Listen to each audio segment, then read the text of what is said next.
Young Republicans are into weed. Related, weed is no longer cool. The partisan tide on marijuana legalization could be turning with a new generation of millennial Republicans.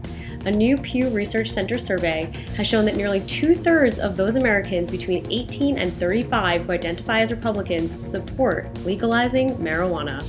Views grew conservative among Republicans aged 35 to 50, with 47% favoring the legalization of pot. The percentage for Democrats in this age group was 61%. All right, so we've done a bajillion videos on weed, and every time we do a weed video, I always say that this should be a Republican issue. Republicans, if you want small government, you wouldn't care what someone's smoking in their bedroom, and you also wouldn't care who someone's sleeping with, right? So you want to sleep with a gay guy, go ahead. We're Republicans, libertarians, it's supposed to be about liberty, but for some reason, it's almost as if the Republicans don't believe the things that they're supposed to. But there's some hope here, right? Isn't there actual hope here if young Republicans are actually sticking to the beliefs that they're supposed to have? Well, I think the key in that story was identifying as Republicans, because I'm not sure that people who identify as Republicans all the time understand what it means to identify as a Republican. Right. And a lot.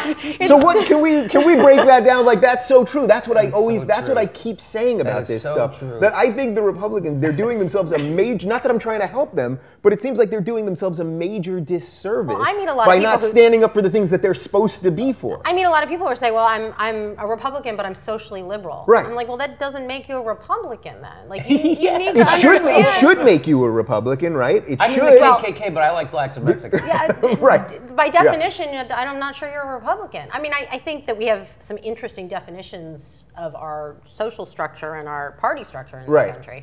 But I wonder with stuff like that, because people are like, oh, well, I'm pro-choice and I'm pro-gay rights and gay marriage and I'm pro-weed, but I'm a Republican. So that really what they're saying is they just want low taxes, right? Yeah, what they're saying is I made some money and I'd like to hang on to it. Right. And the estate tax. I know you love the estate tax, right? Estate tax, very important. My brother, who makes $50,000 a year, worries about the estate tax. True story. I was at his house out of nowhere. He goes, we got to get rid of that. I go, what is the estate tax? He goes, that's if you die and you have millions of dollars, the government takes half of it. Do you have a wealthy relative we don't know about? Well, that's what I told my brother. I go, well, let me know when that becomes a problem. But until then, turn off your AM radio, get invited to your own life. Yeah. Okay? Oh, I'm sure the estate tax is horrible, but estates don't have two cars that don't work on the front lawn. Yeah, exactly. All right, He's going to get that dryer fixed any day now. Yeah. The good news here, though, is that the weed thing is sailed, right? Like, that's what I keep saying about the gay thing. It's, it sounds like next month or in a month and a half, the Supreme Court probably is going to officially make gay marriage legal throughout the country. And even if they fail on that, it's going down state by state. It happened pretty quick. And it seems to me that weed is just going to follow suit, right? Yeah, I mean, more slowly. It'll sit on the couch for a while. Eat some munchies. I see what she did there. Whereas the gay issue, it blew down those states right away.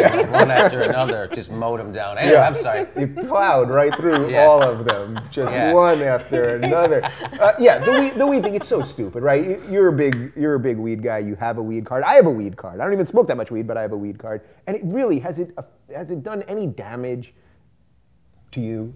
What? Weed. What? I forgot what you were saying, but listen, I wanted to talk about, no, of course not. No, I mean, they've done studies that there is no lethal dose of marijuana. There's a lethal dose of caffeine, nicotine, sugar. There isn't a lethal dose of marijuana. It doesn't kill people, it helps people. You can get stupid high, but it won't kill you. Sure. I mean, it's, just like all things, you wouldn't drink a case of Coca-Cola and then try to do needlepoint. You know what I mean?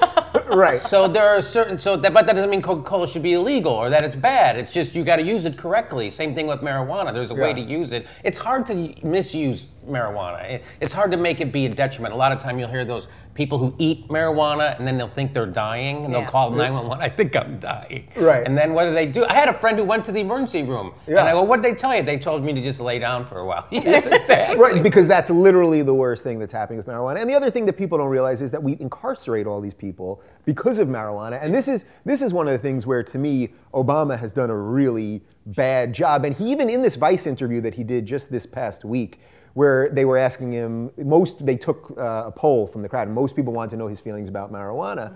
And in some ways, he's been kind of good, because every time he gives a speech about marijuana, there's this like, oh yeah, I used to smoke weed kind of thing. On the other hand, he still, even now, has the feds closing dispensaries here in California. So to me, this is where another one of these things where he's kind of played both sides of the... It's a political game. It's not wanting to alienate the older voters or the more conservative voters who probably aren't voting for him anyway, which I think is sort of odd. So isn't that just weak? Isn't that a two-term president with only 20 months left? Isn't that really weak?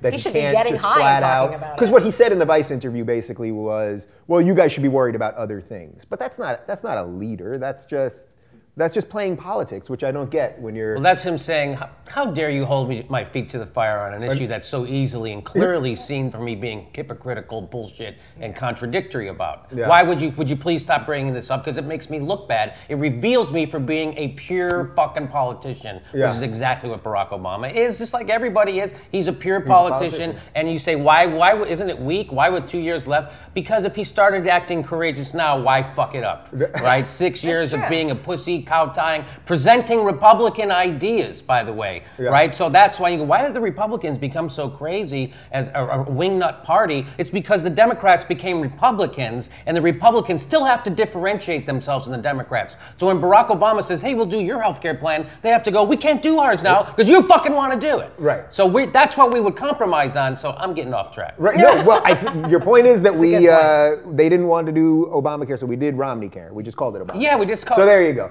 Anyway, weed, Republicans, all that stuff. What do you think? If they come around, would you consider voting Republican if you're not a Republican right now? Let us know in the comments right down below. I can still smoke weed without voting Republican. Yeah. Nice.